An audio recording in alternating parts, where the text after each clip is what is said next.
réseaux sociaux au programme aujourd'hui, Guillaume. Un programme chargé, haut en couleurs, passionnant. On va parler de Tahabouaf, on va parler de valeurs actuelles, on va parler de la dissolution de la Ligue de défense noire africaine, on va parler de la convocation des réseaux sociaux dans le bureau du premier proviseur de France, Jean-Michel Blanquer. On va parler aussi avec un policier, Rocco Contento, des liens entre la drogue et les réseaux sociaux. Et on aura une invitée aussi passionnante, une philosophe et une historienne, Perrine Simon-Naoum, qui va nous parler du lien entre les réseaux sociaux et le racisme. Est-ce que les réseaux font monter le racisme ? Est-ce que le racisme aussi monte sur les réseaux sociaux ? C'est une vraie question. On est ensemble jusqu'à midi. Vous commentez, vous réagissez sur le Twitter de Sud Radio, sur le Facebook Live de Sud Radio, Politique sous influence. C'est parti. Sud Radio, Politique sous influence, Guillaume Bigot, Juliette Briens. Et on commence avec l'actu de la semaine. C'est plutôt politique d'ailleurs, Guillaume. C'est ça, et comme toujours avec Juliette, on va rembobiner pour vous les fils Insta, Twitter, Twitch, TikTok pour comprendre comment les réseaux ont influencé la vie politique et l'inverse d'ailleurs. Et Juliette, vous allez nous rappeler peut-être pour commencer les top tendances sur Twitter, un peu nous faire la météo des réseaux sociaux de la semaine. Oui, donc alors on a déjà, pour commencer, jeudi soir, pendant son entretien avec Xavier Bertrand dans 20h22. Encore Xavier Bertrand on en parle de temps en temps quand il fait la une. Bon, quand on aime, on ne compte pas, allons-y. Donc dans 20h22, la nouvelle rubrique de son journal de 20h de France 2, Anne-Sophie Lapix a surpris son invité avec une remarque à laquelle il ne s'attendait pas, au moment où le candidat présidentiel à la présidentielle expliquait qu'il était le seul à incarner le changement nécessaire à la France et que sa candidature était en quelque sorte la seule plausible pour le deuxième tour. Voilà ce qui s'est passé. C'est sérieusement que si je n'étais pas aujourd'hui le mieux placé, pensez que je serais devant vous ce soir pour vous expliquer mon projet. Pour l'instant, vous n'êtes même pas au second tour dans les sondages. Ouch. Voilà, et le plus important, c'est ce blanc derrière, qui a duré une éternité. Xavier Bertrand va finir par clarifier, avec un peu de difficulté, qu'il était en fait le seul qui pouvait se qualifier au deuxième tour. Oui, là, il y a un concours de circonstances assez étonnant parce que, d'abord, comme vous dites, il y a ce silence qui est un peu assourdissant, qui dure une éternité, mais surtout, il y a un sondage qui est sorti le lendemain, finalement, et qu'est-ce que dit ce sondage ? Ce sondage place pour la première fois, le candidat LR ou LR compatible, disons, Xavier Bertrand, derrière le pas encore candidat Éric Zemmour, avec respectivement 14 et 15% des voix. Donc, effectivement, au moment même où il est interrogé et où son assurance est interrogée et laisse un grand blanc, c'est un peu confirmé par les sondages. C'est ça qui se passe. Ouais, c'est assez cruel. Et alors, comment ça a buzzé cette séquence sur les réseaux ? La punchline d'Anne-Sophie Pix, elle a tellement buzzé sur les réseaux sociaux qu'on n'arrivait même plus à voir d'autres extraits que celui-ci, tous repostés avec le hashtag de l'émission 20h22.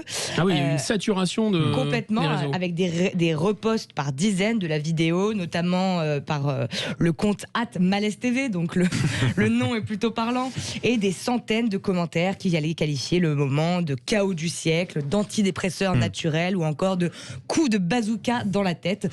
Évidemment, ce genre de vidéo virale, elle rythme les tendances sur les réseaux sociaux. Et donc, elle a fini par placer Xavier Bertrand et Anne-Sophie Lapix en top tweet de jeudi soir à vendredi après-midi, avec plus de 20 000 tweets cités en tout. Oui, on peut préciser d'ailleurs, si vous allez sur les réseaux sociaux, c'est la vidéo qui est assez spectaculaire, parce que quand Anne-Sophie Lapix lui dit « mais vous n'êtes pas encore au second tour », il y a un blanc, Xavier Bertrand se tourne vers elle, il la regarde avec le sourire, il est bouche bée, et là, du coup, elle le regarde elle-même avec un sourire ironique. Enfin, c'est assez dévastateur. Et même un petit coup de tête, comme ça. Ouais, elle suscite une réaction et il n'y en a pas. Je pense qu'elle a compris qu'elle allait créer le buzz au moment où... Et comme quoi ça pique quand on répond comme ça. Ça pique très fort. Oui, donc c'est pas sûr en fait que ça fasse du bien à Xavier Bertrand. Et on avait évoqué des buzz finalement qui avaient plutôt tourné favorablement qu'il avait plutôt servi sur les réseaux, mais là c'est pas sûr. Alors peut-être pour deux raisons. Très simplement, c'est d'abord que entre lui et ses concurrents LR compatibles, il y a vraiment qu'une marge d'erreur. Mais surtout, désormais, il est distancé. Et en réalité, si on prend un peu plus de recul, on se rend compte que peut-être que M. Bertrand, ce qu'il avait de mieux à apporter dans cette campagne, c'est son assurance. Alors, sans faire de clin d'œil ou de jeu de mots, c'est vrai qu'il a commencé sa carrière à vendre des assurances, mais il n'en manquait pas. De l'audace, toujours de l'audace, encore de l'audace, disait Danton. Eh bien, il avait un peu doublé tout le monde. Il croyait un peu avoir écrasé le match en partant le premier. Et là, justement, cette séquence, elle lui fait très mal, Juliette, parce que c'est justement son manque d'assurance qu'on entend à travers ce blanc. Il a séché, mais c'est dommage parce que sur les réseaux sociaux, il aurait fallu une stratégie pour essayer d'inonder avec son équipe, avec des vidéos positives sur le fond, parce qu'il a quand même dit autre chose, il s'est passé d'autres choses pendant cette émission. Mais il n'y a pas eu de contre-attaque. Exactement, c'est très bien. En fait, il n'y a pas eu de défense. Donc, ce qu'on note quand même, c'est qu'en fonction des candidats, on peut dire qu'il y a des candidats, qu'ils soient de gauche, de droite, du centre ou des extrêmes, il y a des candidats un peu boomers, puis il y a des candidats réseaux sociaux compatibles. C'est ça l'idée. En fait, il fallait une équipe derrière qui allait inonder le hashtag 20h22. Une cellule riposte. C'est ça, une cellule riposte. Et ça n'a pas été le cas, et le hashtag était inondé par l'extrait reposté. La morale de cette histoire, c'est que si on n'est pas bon en propagande, et je dis bien propagande, ça veut dire qu'on est à la merci des critiques sur les réseaux sociaux, quoi. Ah bah quand il y a un feu, il faut allumer un contre-feu. Là, les pompiers le savent bien. Par ailleurs, propagande, c'est aussi propagation. Et propagation sur les réseaux, on sait ce qu'il faut en penser. En fait, on va parler aussi, je crois, Juliette, de Jean-Michel Blanquer, et on en avait déjà parlé, souvenez-vous, puisqu'il y avait cette drôle de mode du hashtag anti-2010 qui avait été lancé sur Twitter et sur TikTok par des collégiens qui se montraient très très virulents à l'égard des jeunes sixièmes. Et on vous avait expliqué sur cette antenne comment Jean-Michel Blanquer finalement s'était saisi de ce sujet pour recadrer les collégiens. Et là, le premier proviseur de France apparemment ne s'est pas contenté de recadrer les collégiens. Qu'est-ce qu'il a fait, Juliette ? Effectivement, cette semaine, le ministre de l'Éducation nationale, Jean-Michel Blanquer, a réuni les patrons français des principaux réseaux sociaux, Twitter, il les a convoqués en fait. Convoqués. Tout le monde était convoqué pour le recadrage ministériel. Montrez vos doigts, conseil de discipline. Exactement, pour attaquer le grave sujet du cyberharcèlement. Donc le ministre a habilement utilisé l'affaire dite donc du hashtag anti-2010 qui menaçait les enfants nés en 2010, et il est revenu sur le sujet au micro de nos confrères de LCI. Qu'on repère mieux les signaux faibles. Par exemple, le anti-2010 aurait dû être repéré avant. Quand je suis intervenu, c'était déjà parce que le signal n'était plus un signal faible, c'était un signal qui commençait à être fort. Et c'est pas normal que ce soit le ministre lui-même qui soit obligé d'intervenir là-dessus. Ça aurait dû être fait en amont par les responsables. Donc désormais, on va sur responsabilité. C'est l'intérêt de tout le monde. C'est l'intérêt de notre société, c'est l'intérêt général, c'est l'intérêt aussi de ces plateformes, et c'est évidemment l'intérêt de nos enfants. C'est fort, parce qu'il leur tape sur les doigts. Là, il avait d'abord contre-attaqué en lançant le hashtag bienvenue au 2010 afin de transformer cette vague d'agressivité en vague de bienveillance. Et ça avait plutôt bien marché. Mais donc, il a aussi profité de cette séquence pour rappeler aux réseaux sociaux quelques règles. Alors, quelles règles, Juliette ? D'abord, faire réellement respecter l'âge minimum légal, donc 13 ans, sur les plateformes. En France, les réseaux sociaux sont interdits aux moins de 13 ans. Il y a aussi la problématique de la création de fausses informations qui constituent une infraction aux conditions d'utilisation des réseaux sociaux. Oui, mais ça inclut notamment les comptes enregistrés pour une personne de moins de 13 ans. Mais dans la vraie vie, l'utilisation de faux profils, la saisie de date de naissance bidon, c'est très fréquent, non ? Oui, bien sûr, et c'est bien pour ça que les enfants de moins de 13 ans sont vulnérables du fait des propos et des contenus mis en ligne par des internautes plus âgés, mais ils sont également vulnérables aux contenus qu'ils mettent eux-mêmes en ligne, notamment les informations personnelles et les photos. Évidemment, en laissant leur profil ouvert au public, les mineurs sont exposés à tous les adultes malveillants. Oui, et d'ailleurs, depuis la RGPD a renforcé le consentement et la transparence sur l'utilisation des données. L'article 8.1 qui concerne la collecte des données personnelles des mineurs qui sont traités différemment selon leur âge. Pour les 13-14 ans, le consentement des parents est désormais requis. Bon, en même temps, Juliette, vous, à quel âge vous avez eu votre premier réseau social ? Votre premier compte? Moi, tard. La première fois, c'est quoi la première fois? C'était tard, mais parce que les réseaux sociaux n'étaient pas encore créés quand j'avais. On est de la même génération, voilà. On a découvert ça sur le tas. Voilà. Oui, bien sûr, moi je suis pas né avec ça. Non, génération Minitel, on vous écoute d'ailleurs. Mais 2008, moi je vous le dis, c'était moi je suis génération 36-15. Exactement. Bon, finalement, il y a eu des réactions de ces collégiens Non, il n'y a pas eu grand-chose. Ils ont plutôt, en tout cas, réagi, j'imagine, un peu de loin, avec distance à ce recadrage. Personne n'a moufté. Apparemment, l'ensemble des partenaires présents se sont accordés, en tout cas, pour améliorer la coordination avec les réseaux sociaux et afin de développer une éthique de la responsabilité. Enfin, il faut rester assez lucide. Je rappelle que la moyenne d'âge pour acquérir un portable en France, en 2020, c'est 9 ans et 9 mois. 9 ans et 9 mois, c'est bien avant 13 ans. Mais comme le portable est pas de réseaux sociaux. C'est un cordon ombilical. C'est un smartphone en plus, et en plus vous allez avoir d'autres problèmes de santé publique. On en a déjà parlé sur Sud Radio. Bien sûr. C'est-à-dire qu'avoir un écran qui entraîne une addiction quand vous êtes trop petit, ça peut développer des troubles du développement. Oui, en fait, je pense que les parents utilisent vraiment les portables comme une sorte de cordon ombilical pour garder un peu le contact. Ce qu'on peut comprendre, je suis parent aussi, on peut le comprendre.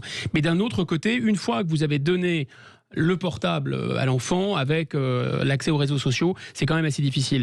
En tout cas, bien joué pour Monsieur Blanquer qui apparemment il sait faire bien mieux que jouer à la marelle, et il a habilement surfé sur la vague du hashtag pour recadrer les géants du web. Donc ça, c'est plutôt pas mal. Et en plus, il se les a mis dans la poche. Donc trop fort, Jean-Michel. On va parler ensuite, me semble-t-il, des produits stupéfiants, du fameux Uber Sheet. Mais justement, ça c'est important, Guillaume, puisque vous disiez qu'il y avait des choses dangereuses ou alors illégales qui se passaient sur les réseaux sociaux, puisque des mineurs arrive dessus. Mais figurez-vous, vous qui nous écoutez sur Sud Radio, eh bien qu'on peut aussi acheter de la drogue sur les réseaux sociaux, sur Internet. Comment on fait et comment on lutte contre ça? Là, c'est pas le ministre de l'Éducation qui peut faire quelque chose. En revanche, un policier a 2 ou 3 solutions. Il sera notre invité dans quelques instants. À tout de suite dans Politique sous influence. Sud Radio. Parlons vrai. Parlons vrai. Sud Radio Bigot, Juliette Brias. Que se trame-t-il derrière les réseaux sociaux? L'influence politique et l'influence d'ailleurs illicite aussi qui se trame derrière les réseaux sociaux. On décrypte cela avec Guillaume Bigot et Juliette Briens jusqu'à midi sur Sud Radio. Tout de suite, on parle de la drogue. Oui, vous pouvez en acheter. Il se passe des choses sur les réseaux, si vous saviez. Justement, vous allez savoir si vous écoutez Politique sous influence. Alors, vous avez sûrement entendu parler d'Uber Sheet, c'est-à-dire cette espèce de trafic de drogue en ligne. C'est le Uber de la livraison de drogue à domicile. Alors on va parler de la drogue et des réseaux. Le trafic de drogue, c'est vraiment un sujet qui prend une bande passante médiatique croissante depuis la rentrée. Qu'il s'agisse des riantes vallées de Stalingrad. Alors Stalingrad, c'est le surnom donné à Stalingrad, qui est un quartier de Paris, exactement, où des crackers, des utilisateurs de crack sont déplacés en autobus à d'autres portes de Paris, mais aussi, on le voit avec les déplacements du chef de l'État à Marseille, au pied de ces cités HLM, dans des décors naturels du film Bac 13, là d'ailleurs. Donc il est vraiment beaucoup... Bac Nord, oui. Bac Nord. Vous avez dans raison. Le 13, vous avez raison. Il y a une confusion entre banlieue 13 et Bac Nord. C'est la synthèse. Parce que dans banlieue 13, figurez-vous qu'il y a un mur qui avait été érigé, comme on l'a vu à Stalingrad. Ex-Stalingrad. Voilà. On a déjà signalé aussi sur cette antenne l'abondance sur les réseaux d'images d'agression des forces de l'ordre, ces barrages qui sont tenus par les trafiquants, des règlements de compte entre bandes rivales dont on retrouve les images qui circulent sur les réseaux et qui buzzent. Et toutes ces violences découlent plus ou moins directement du deal à grande échelle. Ces violences sont souvent relayées par leurs auteurs eux-mêmes comme des preuves d'impunité, des trophées, des titres de gloire, voire même des avertissements. Mais là, Juliette, vous allez nous parler d'un tout autre détournement des réseaux sociaux à des destinations de trafic. Et oui, en effet, Guillaume, le trafic de stupéfiants, les trafics en tout cas, envahissent les réseaux sociaux pour un tout autre usage. Depuis quelques années, de nombreuses filières de trafic de stupéfiants en ligne ont été démantelées. Le phénomène n'est pas nouveau, puisqu'en 2015, l'Observatoire français des drogues et des toximanies pointait déjà la tendance des dealers à recourir au darknet. Alors, séquence décryptage. Le darknet. Oui, pouvez-vous nous expliquer ce qu'est que ce darknet? Darknet, c'est le réseau privé virtuel où les adresses IP des ordinateurs ne sont pas référencées, donc on peut surfer dans l'anonymat total. Les adresses web se terminent généralement par le point .onion. C'est joli, c'est magnifique. C'est comme ça que ça s'appelle. Et les sites web disponibles permettent de s'acheter toutes sortes de choses. Exemple? Par exemple, de la drogue, on en a parlé, mais ça peut être aussi des organes. On peut se payer les services, par exemple, d'un tueur à gages. Enfin voilà, c'est très connu. Gratiner des armes par définition. Voilà. C'est un peu le bon coin des mauvais garçons, quoi. En fait, c'est ça. C'est un peu ça.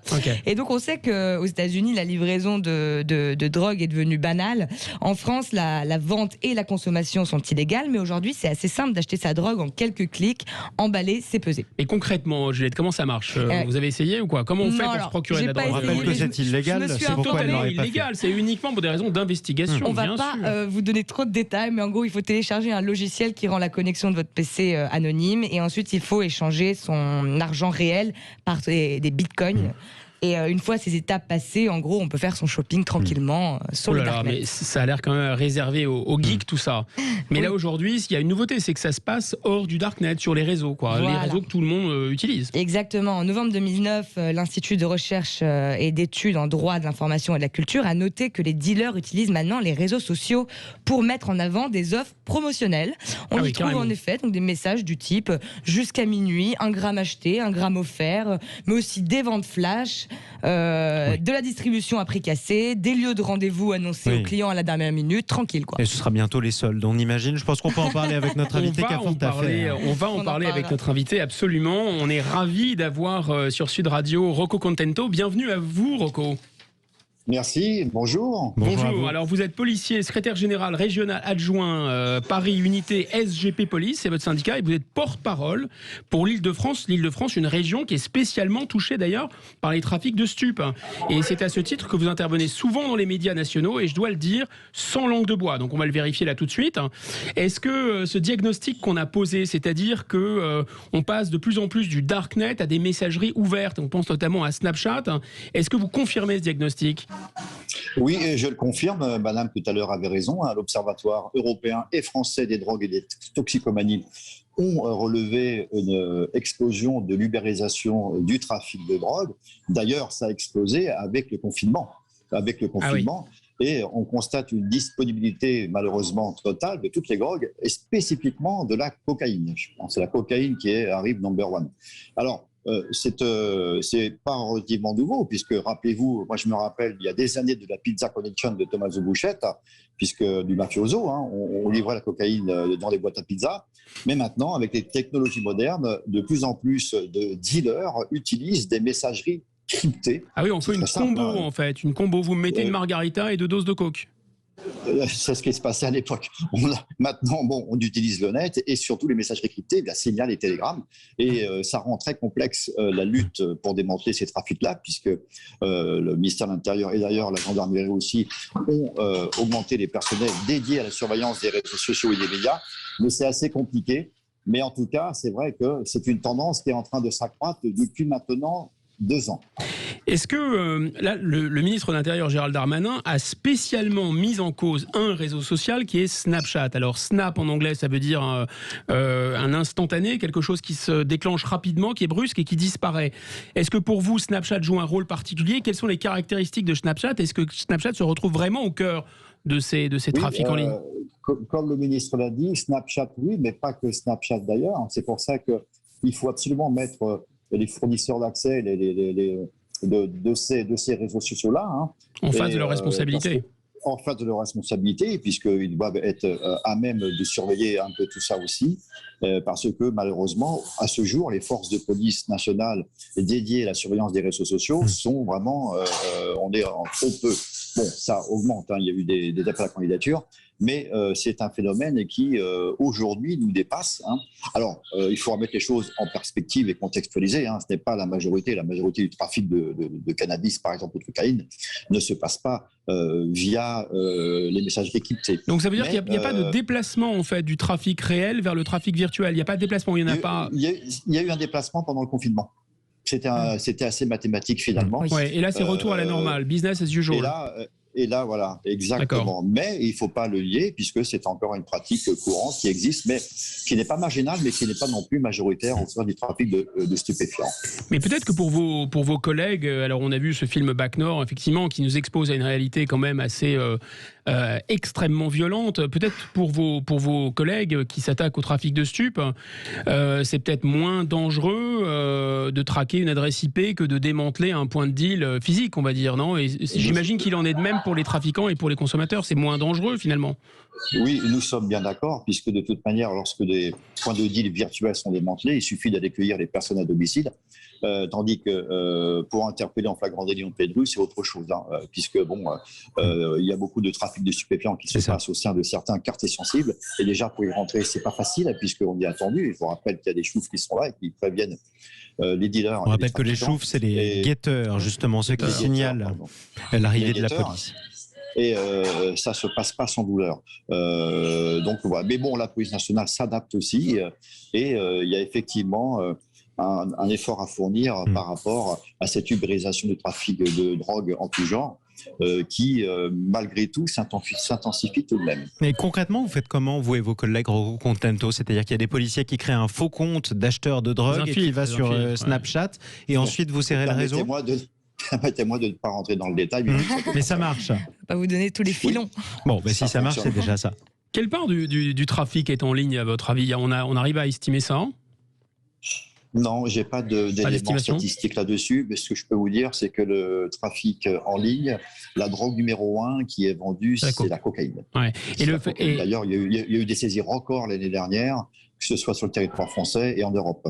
Et l'acheminement depuis l'étranger, ça s'est surveillé pas mal ou pas finalement? Et on arrive, vu le flux de marchandises qui passe? Vous savez, c'est surveillé, mais on fait de belles saisies en provenance de l'étranger. On voit de manière régulière dans la presse et les médias des saisies records qui sont faites, mais ça reste tout de même très peu par rapport à toute la quantité qui passe. Hein. Alors, je ne l'ai pas quantifié, mais c'est un trafic qui se évalue, je crois, à 50 milliards à l'année. C'est énorme. C'est une véritable économie parallèle. Ouais, c'est colossal. Est-ce que vous diriez qu'il y a une sorte de parallèle à faire entre le fait que le trafic de rue, finalement, se cache de moins en moins, et le fait que le trafic en ligne, lui aussi, finalement, se cache de moins en moins? Finalement, il y a un parallèle entre la réalité et le virtuel, non? Oui, on peut le dire de cette manière-là, Guillaume, effectivement. Oui, tout à fait. Vous avez raison de dire ça. Impunité. Enfin, oui, j'avais une dernière question pour vous. Je sais que vous avez un devoir de réserve, mais est-ce que finalement, à titre personnel, c'est un peu un tonneau des Danaïdes, cette lutte contre le trafic de stupéfiants et en tout cas les drogues douces? Vous êtes plutôt pour ou contre la légalisation de ces drogues douces? Alors moi, personnellement, je suis totalement contre la dépénalisation du cannabis, par exemple, parce qu'il y a aussi un problème de santé publique. Je n'ai pas envie de voir les morts sur la route en France augmenter d'une manière sensible. Parce que je vous rappelle que l'ivresse cannabique au volant, spécifiquement au volant, occasionne des ravages. Et imaginez si on légalise tout ça, le nombre de conducteurs qui vont rouler positifs au cannabis. Sans compter le cerveau des adolescents d'ailleurs. Et sans compter les conséquences. Attention, il y a ce qu'on appelle quelqu'un qui fume tous les jours, il y a ce qu'on appelle l'ivresse cannabique qui vous détruit petit à petit les neurones. Et il n'y a pas de drogue douce, on peut aussi le rappeler d'ailleurs sur Sud Radio. Merci beaucoup Rocco Contento. Merci, mais bravo pour ce que vous faites, vous et vos collègues. Vous êtes vraiment le rempart de la République. Merci. Et bon courage à vous, rempart de la République, y compris sur les réseaux sociaux. Je rappelle que vous êtes secrétaire régional adjoint pour Paris du syndicat Unité SGP Police Force Ouvrière, porte-parole en plus du syndicat pour l'Île-de-France. Politique sous influence, on revient dans quelques instants sur Sud Radio. On est ensemble jusqu'à midi avec Juliette Briens et Guillaume Bigot. Dans quelques instants, on va parler des réseaux sociaux, des rapports entre l'homosexualité et la religion. Comment on fait pour assumer les deux ou pas d'ailleurs sur les réseaux sociaux? On en parle tout de suite. Sud Radio. Parlons vrai. Sud Radio, parlons vrai. Sud Radio, parlons. Juliette Briens. Les influences qui se trament et s'entrechoquent sur les réseaux sociaux. On est ensemble jusqu'à midi avec Juliette Briens et Guillaume Bigot. On poursuit justement et cette fois-ci on parle de religion. On parle de religion, on parle même de lien sur les réseaux entre l'homosexualité et l'islam. Un mélange souhaitable pour certains, explosif pour d'autres. Voilà, c'est la thématique islam et queer. A priori, on va pas... Il faut surtout pas confondre les fanatiques de l'État islamique qui jetaient des homosexuels par-dessus le toit des immeubles avec nos compatriotes musulmans qui pratiquent paisiblement leur religion. Mais l'opinion la plus communément répandue tout de même, c'est que l'islam est une religion conservatrice sur le plan des mœurs, comme beaucoup de religions, comme toutes les religions d'ailleurs, devrais-je dire, et que le drapeau vert du prophète n'a pas l'air de faire très bon ménage avec celui multicolore des LGBT. Or, Juliette, vous nous expliquez que c'est pas tout à fait ce qui se dit sur les réseaux. En tout cas, pour les médias en ligne, le média en ligne Combini, le média donc pure player, on en avait parlé la dernière fois, on avait expliqué ce que c'était un pure player. Pure player, c'est-à-dire c'est des médias qui n'interviennent que sur les réseaux, qui sont faits pour les réseaux, par et pour les réseaux. Voilà, donc pour Combini, il n'y a aucune incompatibilité, puisqu'ils nous ont fait découvrir une jeune femme qui s'appelle Sarah Arsane, qui est comédienne, lesbienne et musulmane. Et cette jeune femme, elle se bat aujourd'hui à travers son association qui s'appelle Queerisé. Et qu'elle a créé Queerisé et Oui. .e.s. Queerisé.e.s. En inclusif. Exactement, en inclusif. Elle l'a créé en février dernier afin de rassembler les femmes musulmanes queer et de les aider à traverser les épreuves d'un coming out souvent houleux pour les familles. Alors rappelons que queer, c'est un anglicisme qui fait référence aux personnes dont l'orientation ou l'identité sexuelle correspond pas au modèle dit dominant. Il peut s'agir de gay, de bisexuel, de transsexuel, etc. On peut écouter le témoignage de cette jeune femme, Sarah Orsan ? Évidemment qu'être queer, c'est totalement compatible avec l'islam. Je te dis pas que ça n'est pas un péché, que ça n'est pas interdit, mais je te dis que tu peux être musulman et gay. C'est simple. Quand je vois certaines personnes avec qui je partage la même religion me dénigrer, m'insulter, vouloir vraiment avoir une haine, une rage contre moi, comme si je leur avais fait du mal, je me dis putain, mais en fait, on partage pas du tout la même religion, là. En tout cas, c'est vraiment très courageux de sa part.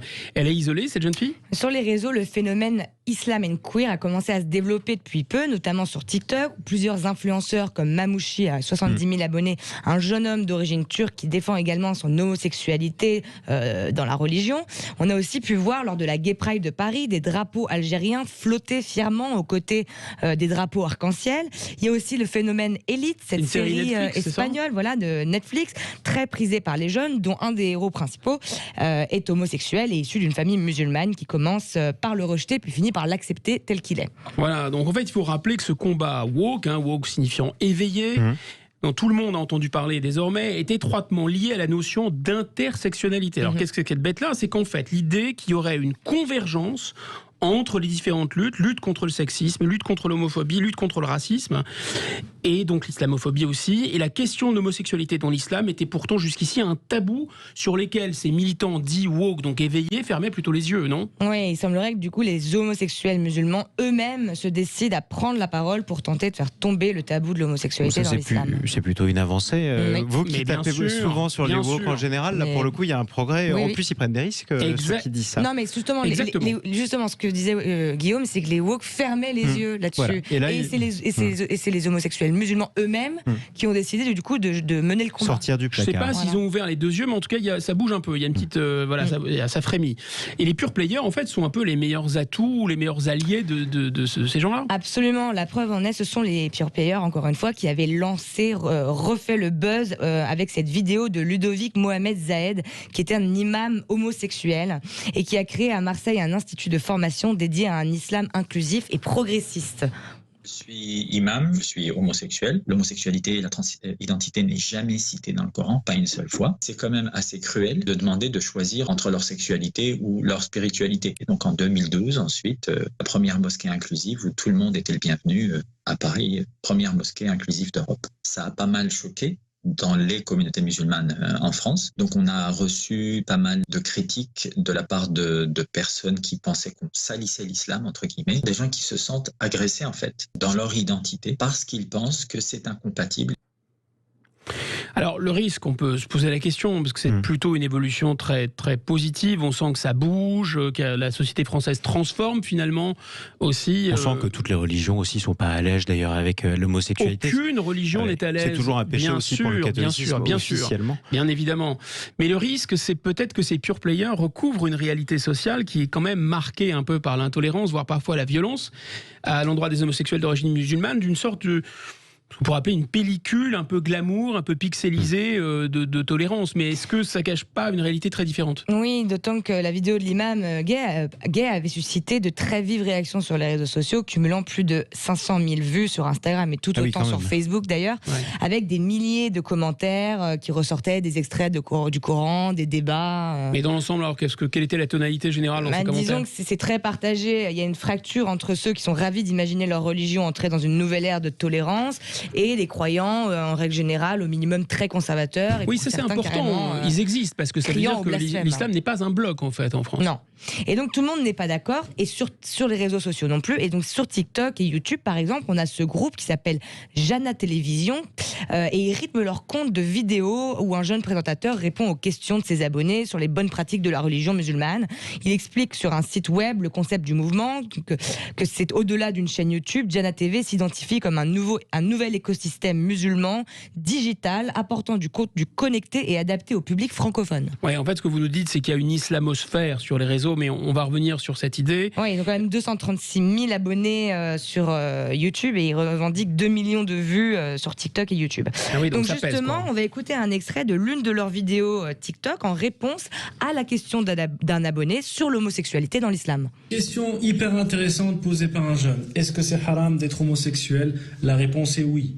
Oui, c'est haram d'être homosexuel, tout comme c'est haram de commettre la fornication, de boire de l'alcool, de manger du cochon ou de se comporter comme un cochon. Tout va de soi parce qu'Allah Azzawajal les a interdits. Donc une fois qu'Allah il interdit des choses, nous les musulmans, on sait que c'est des choses qui sont mauvaises. Ouais, en réalité, le Coran, je me suis un peu renseigné, j'ai regardé, ne condamne pas explicitement l'homosexualité. Il y a simplement un passage qui est cité dans le Coran, Sourate 80-82. C'est un passage d'ailleurs qui fait référence à l'Ancien Testament. C'est le passage de Lot sur le Sodome et Gomorrhe.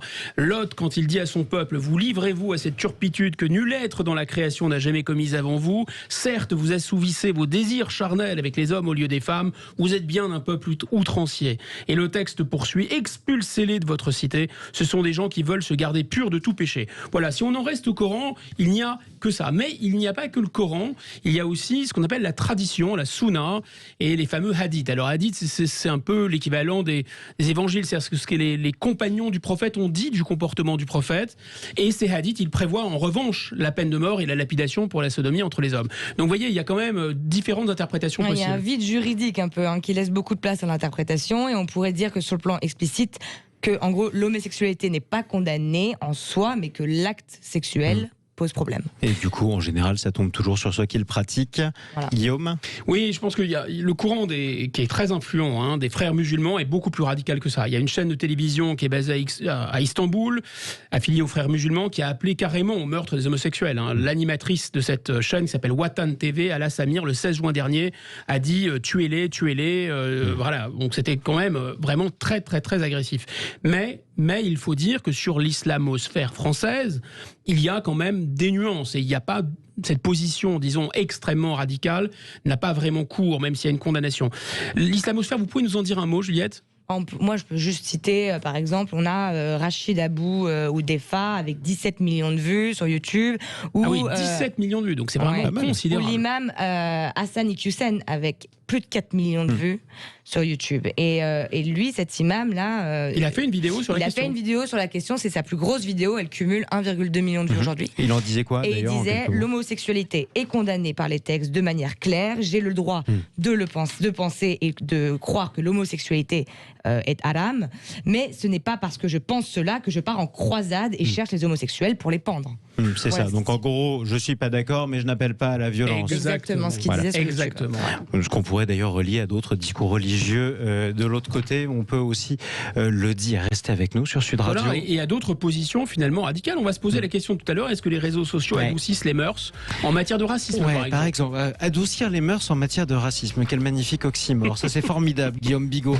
Restons sur Sud Radio, chers amis. On est ensemble jusqu'à midi avec Juliette Briens et Guillaume Bigot. Politique sous influence, le racisme et les réseaux sociaux. Vous allez découvrir des groupes, des propos, des tweets aussi qui sont pas piqués des hannetons. On en parle dans un instant. Sud Radio. Parlons vrai. 11h midi, Guillaume Bigot, Juliette Briens.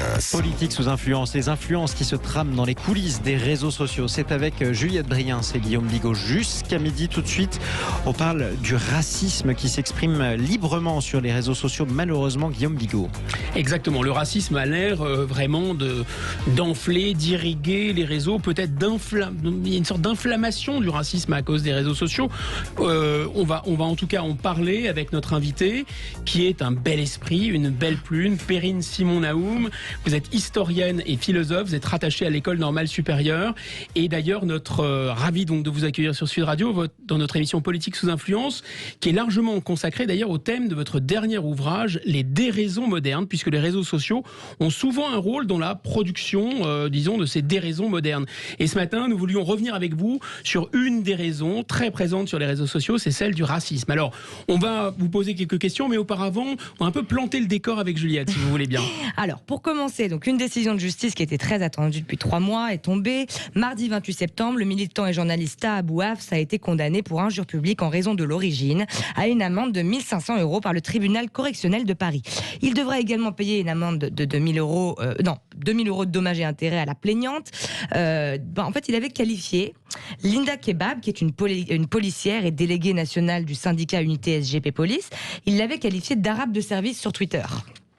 Et comment Linda Kebab a pris la chose? Pas très bien, j'imagine. Non, elle l'a pas bien pris. Par contre, la condamnation, elle l'a très bien pris. Elle n'a pas tardé à tweeter. Elle nous a dit sur Twitter: tout n'est pas perdu pour la lutte contre les discours haineux. Les mensonges déshonorants de Taha Abou Hafs à mon encontre ne lui permettent plus de cacher qu'il est bien un raciste. Donc voilà pour la réaction. Elle a dit: je ne serai jamais une arabe de service. Et elle a dit que pour une fois, Taha Abou Hafs allait faire une bonne chose de son argent, c'est ça? Exactement. Elle a dit qu'elle allait reverser les 2 000 € de dommages à intérêts à une association de policiers. On peut juste rappeler très rapidement à quelle occasion Linda Kebab avait été traitée d'arabe de service, une expression vraiment odieuse. L'affaire remonte au 3 juin 2020. En fait, ce jour-là, la policière a estimé sur France Info que la mort d'Adama Traoré n'avait absolument rien à voir, ni dans son histoire, ni dans son fond, avec celle de George Floyd, cet afro-américain donc, qui avait été tué par la police de Minneapolis en 2020. Oui, donc c'est sacrilège, ça. Il fallait voilà, pas dire ça, et donc sur Twitter, en fait, Taha Abou Hafs avait commenté cette intervention avec ces mots ADS, arabe de service. Alors cette semaine, il y en avait un peu pour tous les goûts en matière de racisme sur les réseaux. C'est-à-dire que les enjeux ont vraiment saturé les réseaux. Il y a une autre affaire, cette fois, qui a distribué plutôt un mauvais point judiciaire à la droite et qui a suscité une sorte de contre-feu à gauche, c'est ça? Exactement. C'est donc une amie de Taha Abou Hafs, d'ailleurs, la députée Danielle Obono, qui a obtenu gain de cause, cette fois face à l'hebdomadaire Valeurs Actuelles, qui l'avait caricaturé dans un article de Politique Fiction. Il l'avait caricaturé en esclave, donc en août 2020. Et ce mercredi, voilà, l'hebdomadaire a été condamné pour injure publique à caractère raciste à l'égard d'un parlementaire. Condamnation, je crois, à 1 500 € et chacun. Et 5 000 € de dommages et intérêts à verser à Daniel Obono. Et je crois que l'un et l'autre des deux condamnés, d'ailleurs, en première instance, ont annoncé leur intention de faire appel, tant pour Valeurs Actuelles que pour Taha Abou Hafs. Exactement. Et là encore, Juliette, c'est vraiment sur Twitter qu'il y a une sorte de pré-audience et de post-audience, et le combat se déroule aussi de manière virtuelle. Oui, on ne pourra pas mieux le dire. Les réseaux sociaux, c'est une sorte de justice virtuelle, donc qui permettent aux parties prenantes de s'exprimer. Madame Obono a tweeté: justice est rendue, les racistes sont condamnés. Merci à tous et à toutes pour votre soutien. Aux fachos, aux haineux et aux rageux, je dis: Obono l'africaine insoumise vous emmerde. On y est, on y reste, on ne partira pas. Et à la fin, c'est nous qui allons gagner. Elle a même dit: c'est nous qu'on va gagner. Ouais, c'est nous qu'on va gagner. Alors, troisième affaire de racisme en ligne, c'est nous qu'on va gagner aussi. C'est le gouvernement contre la LDNA, c'est ça? Oui, la LDNA, la Ligue de défense nord-africaine, cette organisation qualifiée de raciste par le ministre de l'Intérieur Gérald Darmanin, qui a porté le décret mercredi matin en Conseil des ministres. Selon le texte du décret de dissolution, la LDNA diffuse une idéologie appelant à la haine, à la discrimination et à la violence en raison de l'origine et de l'orientation sexuelle. Et elles appellent également à commettre des agissements violents. Oui, là, c'est très difficile de donner tort au gouvernement. En fait, sur les réseaux sociaux, la LDNA, cette Ligue de défense des Nord-Africains, se définit comme un mouvement révolutionnaire. Et on peut surtout voir son fondateur en photo, entouré de 2 hommes qui portent des t-shirts affublés du charmant slogan « Mort à la France et à ses alliés ». Rien que ça. On peut mesurer un peu l'influence de ce mouvement. Près de 300 000 personnes en tout cas, sont abonnées à sa page Facebook. 300 000 personnes, à M. Sylvain Afoy, donc le président et Gounchi Bianzin de son... Oui, parce qu'il s'est donné le nom du dernier roi du Dahomey, lequel était esclavagiste. Mais c'est pas très grave. Bon, enfin, on n'est pas une incohérence près. Et on peut l'écouter, ce monsieur ? Oui, bien sûr, on peut écouter un extrait. Je pense que la France est à eux. Et on vous dit que dorénavant, sur le terrain, c'est nous. Mbappé, c'est nous. On occupe maintenant. La France de Claudio, le chevelu, De Gaulle, tout ça, c'est fini. Maintenant, c'est la France de la LDNA. D'accord ? Tant que vous allez laisser vos bases militaires, vos chefs d'État piller le continent africain, il ne faut plus vous plaindre de voir des Noirs, des Africains venir chez vous. On peut avoir une pensée quand même pour le pauvre Kylian Mbappé qui n'a rien demandé à personne dans cette affaire. Il est en relais de force là, le pauvre, effectivement. Bon, Perrine Simon Naoum, bonjour à nouveau. Soyez la bienvenue sur Sud Radio. Est-ce que, de votre point de vue, les réseaux sociaux jouent un rôle d'amplificateur du racisme ? Oui, alors il est évident que le racisme existait avant les réseaux sociaux, mais ceci change la donne. Pourquoi ? Parce que ils amplifient le fonctionnement, la structure du racisme. Le racisme fonctionne de façon primaire, c'est-à-dire que soit vous faites partie d'un groupe, soit vous n'en faites pas partie. Et si vous n'en faites pas partie, c'est donc qu'il faut d'une certaine façon vous anathémiser ou vous exclure. Les réseaux sociaux, vous savez qu'ils fonctionnent sur des algorithmes.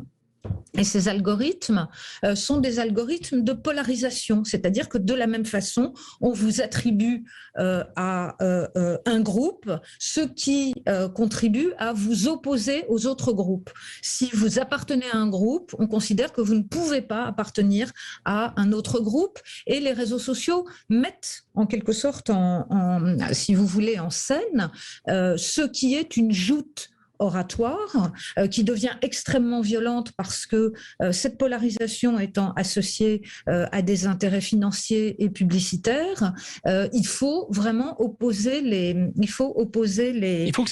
groupes entre eux. Maintenant, il n'y a pas que les réseaux sociaux qui soient coupables, même si on reconnaît maintenant l'importance qu'ils ont et la nécessité finalement de légiférer, et notamment la nécessité d'appliquer une notion de responsabilité aux différentes plateformes pour les propos qu'elles participent à diffuser. Oui, parce qu'il y a une caractéristique sur ces réseaux, c'est qu'il n'y a pas de tiers de confiance finalement. Il y a des émetteurs et des récepteurs et eux, ils mettent à disposition un espace, mais ils ne sont pas responsables au sens où un directeur de publication est responsable.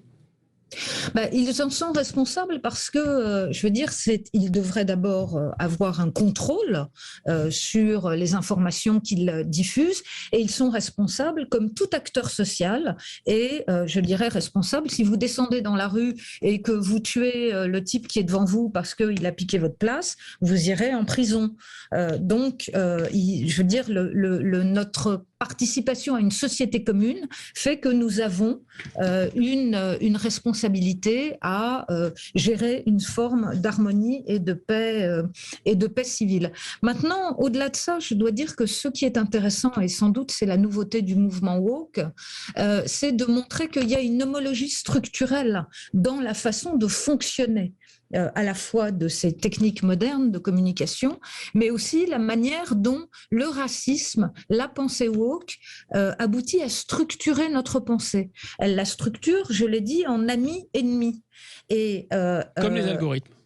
Comme les algorithmes, mais aussi comme des philosophies bien connues comme celle de Carl Schmitt, dont on sait ce qu'elle a donné. Et plus encore que ça, elle vous assigne une identité. C'est-à-dire que vous ne pouvez pas sortir de l'identité qui est la vôtre. Vous, Guillaume Bigot, vous êtes un homme, et donc, évidemment, vous êtes un séducteur potentiel, et vous d'une certaine façon, vous exercez une domination sur les femmes autour de vous jusqu'à devenir un prédateur. Voilà. Une femme, en revanche, elle sera immédiatement catégorisée comme une victime. Et donc, si vous voulez, le drame de ces nouvelles idéologies, c'est que d'une part, elles ne laissent plus part au débat, et ça, c'est évidemment la faute des réseaux sociaux, mais je dirais qu'elles-mêmes fonctionnent sur ces formes d'exclusivisme. En fait, c'est très intéressant que vous nous dites qu'il y a une sorte d'analogie, de parallélisme des formes entre les algorithmes d'un côté et la structuration de cette pensée woke. Mais est-ce que vous n'êtes pas frappé par un paradoxe ? C'est-à-dire qu'à mesure que les algorithmes d'un côté, la pensée woke, clivent la société et font renaître un peu de manière artificielle ce racisme, finalement, les enquêtes d'opinion, en tout cas dans notre pays, montrent que les gens sont de plus en plus indifférents à la couleur de peau, par exemple. C'est plus du tout un sujet. Et en fait, ça fait renaître un peu le racisme, non ? Vous ne trouvez pas ? Ils sont peut-être indifférents à la couleur de peau, mais il y a d'autres éléments. Les éléments antagonistes ne sont pas toujours les mêmes. Mais ce qui est important, c'est que l'antagonisme reste et que la langue c'est dans la nature humaine aujourd'hui est une langue qui véhicule la violence. Les exemples que vous avez donnés, je dirais, l'illustrent parfaitement. À la fois le côté primaire des choses, on est dans une opposition frontale. Et dans une opposition frontale, qu'est-ce qui se passe ? Eh bien, pour vous faire entendre, il faut que vous parliez plus fort que l'autre. l'autre. Et donc, c'est la raison du plus fort qui l'emporte. Et c'est ainsi que les débats deviennent si violents, comme on peut le constater sur les réseaux sociaux. Merci beaucoup, Périm Simon Naoum. Et on rappelle votre dernier ouvrage, Les déraisons modernes, éditions d'Observatoire. Merci infiniment. Et on rappelle que vous êtes également membre de l'Observatoire du décolonialisme et des idéologies identitaires. Merci Guillaume Bigot, merci à vous Juliette Briens. On vous retrouve samedi prochain de 11h à midi. Avec Politique plaisir, sous influence sur Sud Radio. Toutes les influences qui s'entrechoquent sur les réseaux sociaux, politiques ou non d'ailleurs. Restez sur Sud Radio les amis, dans quelques minutes on parle auto. Vous retrouvez Laurence Perrault et Jean-Luc Moreau. Passez une excellente journée à l'écoute de